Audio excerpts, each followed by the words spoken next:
Bonjour à tous, merci de me donner la parole.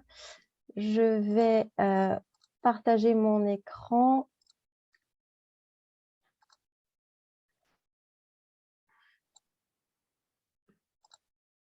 Voilà, est-ce que c'est bon pour vous? Alors, mesdames, messieurs, It's good bonjour. here. Je tiens tout d'abord à remercier Transport Event et le Grand Port Maritime de La Réunion d'avoir pris l'initiative d'organiser cet événement.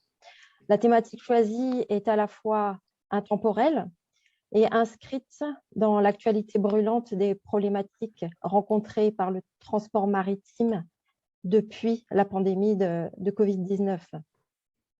Elle suscitera, je l'espère, le développement de nombreux projets de coopération entre opérateurs portuaires et l'intervention de M. Mestri précédemment donne bon espoir à ces projets.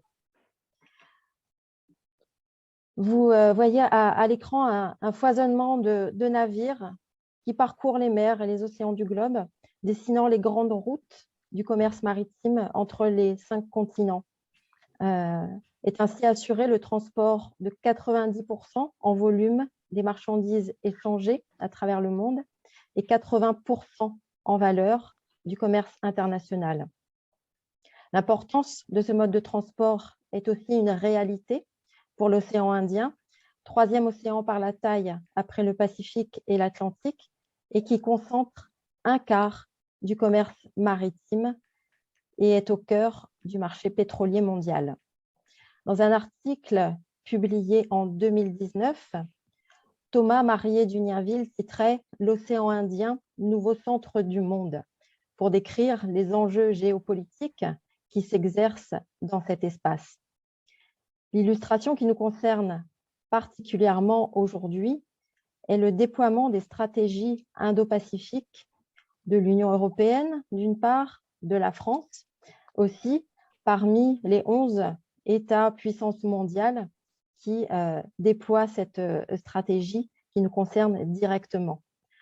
En réponse à cette stratégie, on a aussi les nouvelles routes de la soie, One Road, One Belt, qui s'étendent jusque dans notre région du sud-ouest de l'océan Indien.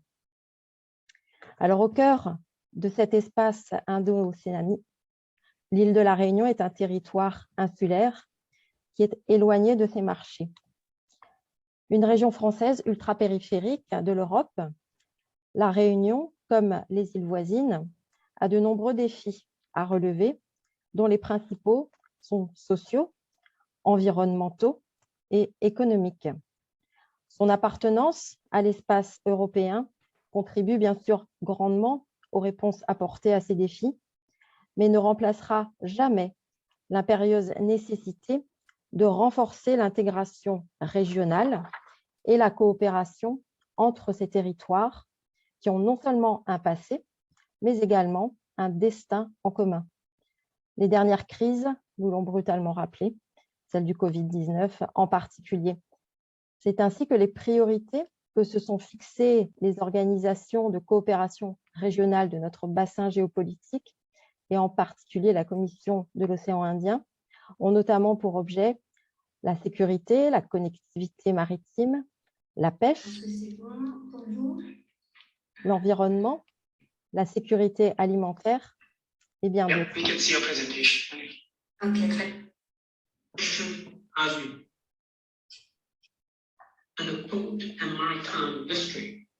Opération destinée à Sorry, Maurice, there is some disturbance from the others. Could I just ask all the panelists to kindly mute their microphone when not speaking? Le temps nécessaire aussi à l'adaptation des bases et des concepts de Dunkerque. Sorry, Maurice, just give us a moment, please. Et toujours par collaboration, échange, mutualisation. Thank you. Donc nous sommes bien là. Emmanuel, could you please check if your microphone is mute? Thank you. Maurice, over to you. Thank you very much. Apologies for this. Not a problem. Merci. Je reprends donc sur cette diapositive qui illustre la position du grand port maritime comme un pivot de la connectivité maritime de la Réunion. Parce qu'en effet, dans ces dynamiques régionales, les ports ont évidemment des infrastructures clés formant un réseau de corridors maritimes vitaux pour les populations. Et pour la Réunion, par exemple, 90% des flux de marchandises sont traités par le grand port maritime de la Réunion.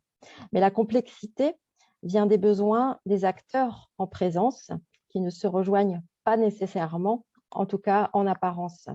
Les compagnies maritimes, dans un premier temps, sont des entreprises qui ont des enjeux de rentabilité. C'est évident. Les pays, quant à eux, ont des enjeux d'approvisionnement, d'exportation pour leur population. Et ces enjeux font peser une pression sur les outils portuaires qui se retrouvent devant des obligations de services rendus à leurs passagers et d'attractivité pour conserver leur place d'escale sur les lignes maritimes. Donc, le résultat à éviter étant de glisser vers une concurrence non plus émulatrice ou challengeante entre les ports, mais bien fratricide malheureusement. Donc, la réponse à cette problématique, à mon sens, doit être collective et partenariale. D'ailleurs, les exemples de coopération portuaire ne manquent pas. On a pu assister ces dernières années à une tendance marquée consistant à s'éloigner des modèles de jumelage plutôt protocolaires à des accords dotés d'ambitions plus grandes, plus concrètes. Je citerai l'exemple de la Belgique avec le port d'Anvers et le Bénin, qui sont ports autonomes de Cotonou, qui en 2018 ont conclu un accord de coopération comprenant à la fois des actions de transfert d'expérience, de compétences en matière de gestion portuaire, mais également des mesures visant plus directement le commerce avec des plans d'investissement en partenariat public-privé. L'autre exemple est relaté par la Chine, toujours avec ses nouvelles routes de la soie.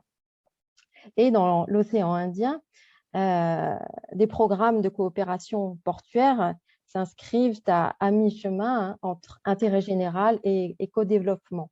La région Réunion, à laquelle j'appartiens, est membre du réseau AIVP qui compte près de 300 membres à travers le monde. Citons ensuite l'APIOI et l'Association des îles Vanille de promotion touristique et leur projet d'amélioration de l'accueil des navires de croisière à l'échelle de l'océan Indien. L'IONS, le symposium des marines nationales des pays frontaliers de l'océan Indien, qui agissent dans une dimension militaire de la coopération sur cet espace maritime, et la COI et les îles Vanille que j'ai déjà citées. Donc, l'île de la Réunion poursuit, nous l'avons dit, des enjeux stratégiques en soutenant la coopération portuaire. Vous les voyez à l'écran.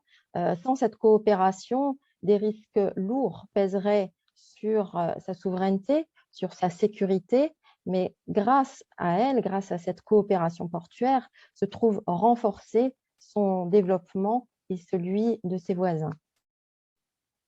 Alors, concernant les outils financiers au service de la coopération, et en particulier la coopération portuaire, ils sont nombreux, mais je me focaliserai sur celui dont la région Réunion est autorité de gestion, le Fonds européen de coopération Interreg Océan Indien, dont la 6e programmation est en cours de construction pour la période courant jusqu'en 2027. Il s'agit d'un montant de près de 63 millions d'euros, comprenant l'assistance technique, qui seront déployés sur diverses actions menées selon 4 priorités relatives à la recherche, l'innovation, le développement durable, la formation, la culture, le tourisme et la gouvernance de la coopération régionale pour des pays allant de la côte de l'Est de l'Afrique aux membres de la Commission de l'océan Indien, en allant jusqu'aux Maldives, l'Inde ou l'Australie. Donc, tout ceci dessine des opportunités pour la coopération portuaire, car en développant cette coopération, la région Réunion et ses partenaires ambitionnent en fait de développer les échanges commerciaux entre pays de la zone, ces échanges qui, à l'heure actuelle, ne sont pas à la hauteur des potentialités de chaque territoire. Et cette coopération portuaire complétera ces dynamiques collaboratives entreprises grâce au projet que Olivia vous a présenté en début de cette séance. Je vous remercie pour votre attention et je suis attentive à vos questions.